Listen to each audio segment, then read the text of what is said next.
તો રાજકોટના ઉપલેટામાં પરસોત્તમ રૂપાલા અને જયરાજસિંહ જાડેજાના ફોટાવાળા બેનર્સ લાગ્યા। શહેરના જાહેર ચોકમાં પરસોત્તમ રૂપાલા અને જયરાજસિંહ જાડેજાના ફોટા પર લાલ ક્રોસ કરેલા ફોટા સાથે બેનર્સ લગાવવામાં આવ્યા છે। બેનરની અંદર સમાજની વાત, પૂર્વજોનું અપમાન, છત્રીયાળીનું અપમાન, સમાજને પડકાર, કોઈ પણ ચલાવી નહીં લેવાય આવા સ્લોગન સાથે બેનર્સ લાગ્યા છે। તો રાજકોટમાં હવે પોસ્ટર્સ લગાવવામાં આવ્યા છે। આ વિશે વધુ જાણકારી માટે સંવાદદાતા પરાક્રમસિંહ આપણી સાથે જોડાયા છે। પરાક્રમસિંહ, પરસોત્તમ રૂપાલા અને જયરાજસિંહ જાડેજાના બેનર્સ લાગ્યા છે રાજકોટમાં, શું વધુ જાણકારી?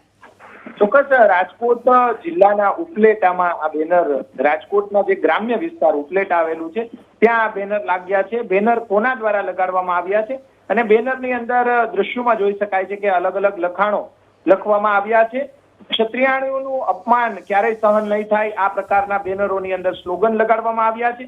કોના દ્વારા બેનર લગાવવામાં આવ્યા છે તેને લઈને ક્ષત્રિય સમાજના યુવાનો દ્વારા આ બેનર લગાવ્યા આવ્યા હોઈ શકે છે અને સમગ્ર જે બેનરોને લઈને અત્યારે જે વિરોધ જે રીતે ચાલી રહ્યો છે ત્યારે વધુ એક વખત બેનર આ પહેલા પણ જે અલગ અલગ રીતે વિરોધ થઈ રહ્યો હતો ત્યારે વધુ એક વખત ઉપલેટાની અંદર આ બેનરો લગાડવામાં આવ્યા છે, જેમાં પરસોત્તમભાઈ રૂપાલા અને જયરાજસિંહ જાડેજા છે તેમના ફોટાવાળા આ બેનરો લાગ્યા છે। ત્યારે બેનરો સોશિયલ મીડિયાની અંદર પણ જબરજસ્ત વાયરલ થયેલા જોવા મળી રહ્યા છે।